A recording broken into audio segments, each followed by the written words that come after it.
Hey what's up guys, life is endless vacation के एक और धमाकेदार एपिसोड में आप सभी का स्वागत है। मैं हूं आपका होस्ट अमित और आज मैं आपको लेकर आया हूं Talegaon Dabhade.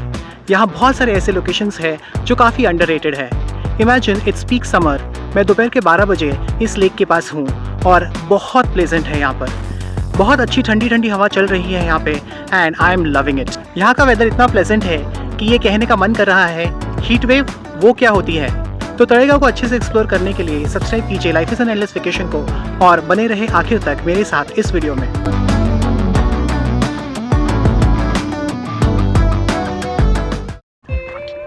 Talegaon, the village of lakes.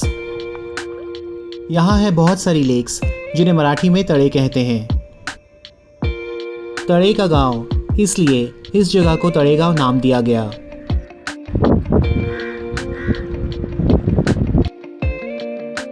Talegaon का इतिहास बहुत पुराना और रोचक है।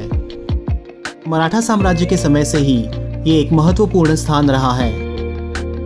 यहाँ के पुराने किले और मंदिर उस समय की भव्यता और समृद्धि का प्रमाण है। पेशवा बाजीराव की सरसेनापति खंडेराव दाभाडे को इनाम में मिली हुई ये जागीर थी। यहाँ पर उन्होंने अपनी छाप छोड़ी, इसलिए इसे तळेगाव दाभाडे के नाम से जाना जाने लगा। तो यहाँ की बहुत सारी लेक्स तो हम एक्सप्लोर करेंगे ही, लेकिन दाभाडे परिवार ने बनाई हुई बहुत सारी ऐतिहासिक वास्तुएं भी हम एक्सप्लोर करेंगे। तो चलिए शुरू करते हैं तळेगाव का ये सफरनामा। तळेगाव पुणे से 35 और मुंबई से 119 किलोमीटर की दूरी पर है। पुणे से तळेगाव लोकल ट्रेन चलती है और मुंबई से पुणे आने वाली कुछ ट्रेन्स तळेगाव स्टेशन पर रुकती है। तळेगाव आने के लिए ट्रेन एक बहुत ही कन्वीनियंट ऑप्शन है, पर क्योंकि हम यहाँ पर बहुत सारी जगह घूमने वाले हैं तो बेस्ट ऑप्शन खुद की व्हीकल का ही होगा। ओल्ड पुणे मुंबई हाईवे से 1 घंटे की ड्राइव करके हम पहुँच जाते हैं तळेगाव, जहाँ ये गेट हमारा स्वागत करता है। अब सबसे पहले हम चलते हैं राजवाड़ा में। दाभाडे घराने का ये पुराना राजवाड़ा है। हालांकि ये आज काफ़ी दयनीय स्थिति में है, लेकिन जिस दाभाडे घराने से तळेगाव को उसका नाम मिला, वो जहाँ रहते थे वो ऐतिहासिक राजवाड़ा देखना तो बनता ही है। चौकोनी आकार में बने हुए इस वाड़े में चारों कोनों में भक्कम बुरुज है। ये आज भी हमें टूटी अवस्था में देखने को मिलते हैं। इस वाड़े का एक डिटेल वीडियो मैंने अलग से बनाया है, इसका लिंक आपको डिस्क्रिप्शन या ऊपर आई बटन में मिल जाएगा। राजवाड़ा एरिया में ही बनेश्वर मंदिर के पास हमें ये बारव यानी स्टेप वेल देखने को मिलती है। इसमें उतरने के लिए चारों ओर से स्टेप्स बनाई गई हैं। कहते हैं पुराने ज़माने में इसका पानी औषधि था और यहाँ स्नान करने से त्वचा रोगों से मुक्ति मिलती थी, लेकिन ये अब दूषित हो गया है। बाईं ओर मंदिर जैसा एक स्ट्रक्चर है।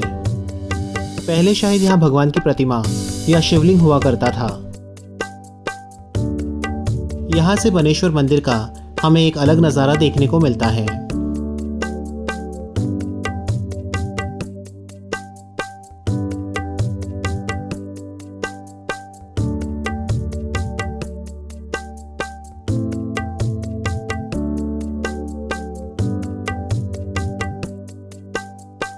इस स्टेपवेल से कुछ 800 मीटर दूर हमें एक और स्टेपवेल दिखाई देती है, जिसका नाम है बामनडोह।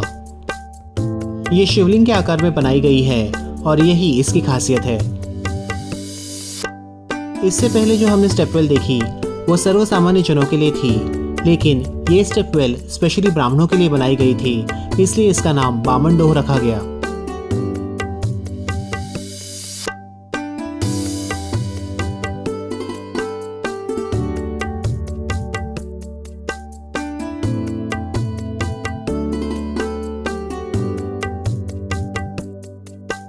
बामनडोह के पास है रेलवे लाइन, जिसे क्रॉस करके हम पहुंचते हैं इंद्रायणी हेरिटेज सोसाइटी में। और यहाँ है एक और स्टेपवेल जो इरिगेशन के लिए बनाई गई थी। ये काफ़ी गहरी है और नीचे उतरने के लिए कुछ 20-25 स्टेप्स बनी हैं। समर में भी यहाँ पर बहुत सारा पानी है। पुराने ज़माने में ये पानी सिंचाई के उपयोग में लाया जाता था। सरप्राइजिंगली ये स्टेपवेल काफ़ी वेल मेंटेन्ड है। सोसाइटी बनाने के लिए जब बिल्डर ने आसपास की जमीन खरीदी तब ये स्टेपवेल भी उन्होंने ले ली और इसका जीर्णोद्धार किया। इस स्टेपवेल को घुमटाची विहीर कहते हैं और इस पर भी मैंने एक डिटेल्ड ब्लॉग बनाया है। इसका लिंक आपको डिस्क्रिप्शन में या ऊपर आई बटन में मिल जाएगा। यहाँ पे हमको एक शिव मंदिर और एक शिलालेख भी देखने को मिलता है। इस शिलालेख के अनुसार दाभाडे घराने की सुगुणाबाई ने इस स्टेपवेल का निर्माण किया था। अब चलते हैं तड़ेगांव की पहली लेक पर। ये राजवाड़ा से 1 किलोमीटर की दूरी पर है। यहाँ का परिसर बहुत ही शांत और सुंदर है। इस परिसर में हमें 3 मंदिर दिखाई देते हैं। लेक के अंदर एक जलदुर्गा की प्रतिकृति बनाई गई है। ये शायद बच्चों ने दिवाली के लिए बनाया होगा। हालांकि अब ये टूट गया है, लेकिन जब बनाया था ये काफी भव्य था।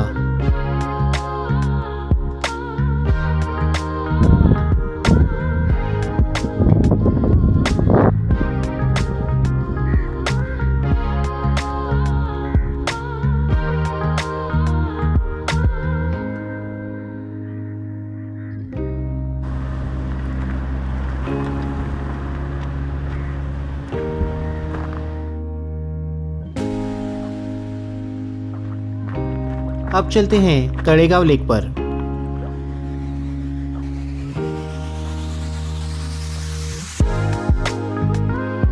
पहली लेक के मुकाबले ये काफी साफ है और यहाँ दोपहर में भी ठंडी ठंडी हवाएं चलती हैं। लेक में बैठकर यहाँ आप घंटों टाइम पास कर सकते हो।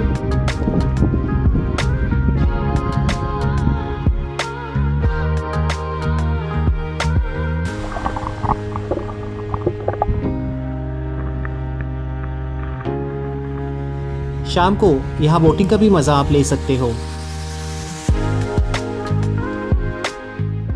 अब चलते हैं डॉक्टर अंबेडकर के निवास स्थान पर। आज की तारीख में ये निवास स्थान डॉक्टर अंबेडकर को समर्पित एक स्मारक और संग्रहालय है।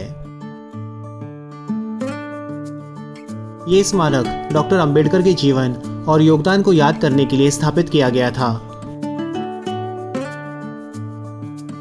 यहाँ डॉक्टर अंबेडकर के जीवन और कार्य से संबंधित कई कलाकृतियां, तस्वीरें और दस्तावेज प्रदर्शित किए गए हैं।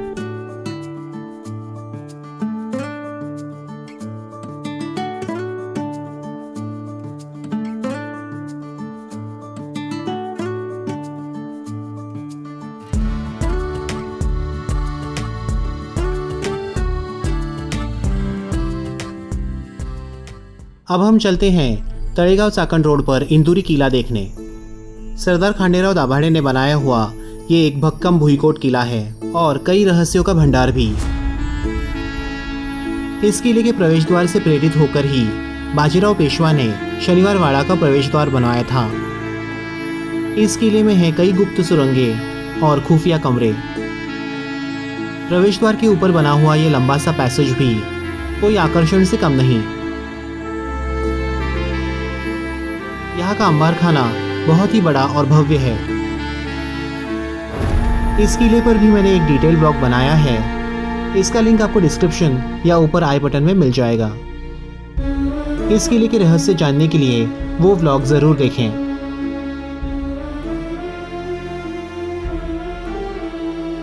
इसी किले के पास है इंद्रायणी नदी पर बनाया हुआ ये पुराना ब्रिज जो पेशवाओं के काल में बनाया गया था। बनेश्वर मंदिर के पास जहां पर हमने स्टेपवेल देखी थी वहीं पर है सरदार खंडेराव दाभाडे की समाधि। लाल पत्थर में बनी हुई ये समाधि एक मंदिर स्वरूप में बनाई गई है।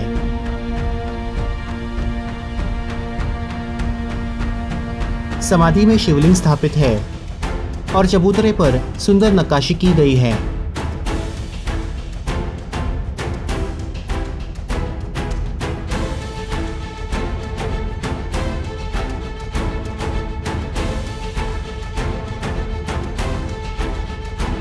इसी परिसर में उनकी पत्नी श्रीमंत उमाबाई दाभाडे जो पहली मराठा सरसेनापति थी, उनकी भी समाधि हमें यहाँ पे देखने को मिलती है। इंदुरी किले से सिर्फ 1 ही किलोमीटर दूर है इंद्रेश्वर मंदिर का शांत और सुंदर परिसर। यहाँ एक छोटी सी लेक है और सुकून के 2 पल बिताने के लिए एक बहुत ही मस्त जगह।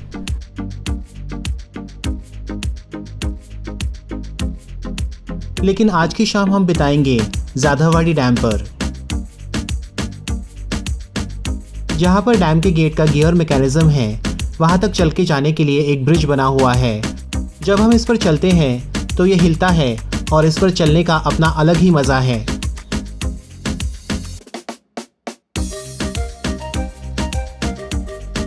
यहाँ बहुत तेज़ हवा चलती है और यहाँ खड़े रहकर सनसेट देखना एक रोमांचक अनुभव है।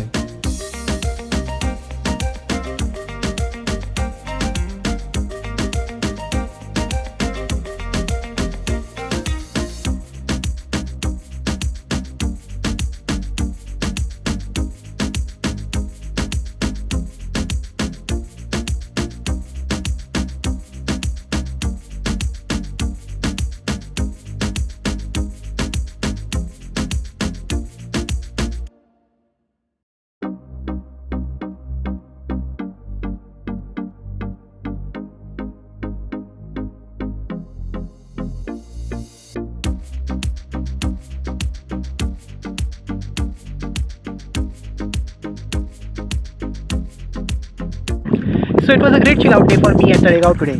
आपको कैसा लगा ये सफ़रनामा कमेंट्स में हमको ज़रूर बताना। वीडियो पसंद आई हो तो लाइक कर देना और जितना ज़्यादा हो सके उतना शेयर कर देना। चैनल पे नए हो तो सब्सक्राइब करना ना भूलना। तो आज के लिए बस इतना ही, फिर मिलेंगे अगले एपिसोड में एक और धमाकेदार लोकेशन के साथ। तब तक life is an endless vacation के साथ जुड़े रहे, मुस्कुराते रहे और अपनी ज़िंदगी ऐसे जिए जैसे वो एक लंबी छुट्टी हो।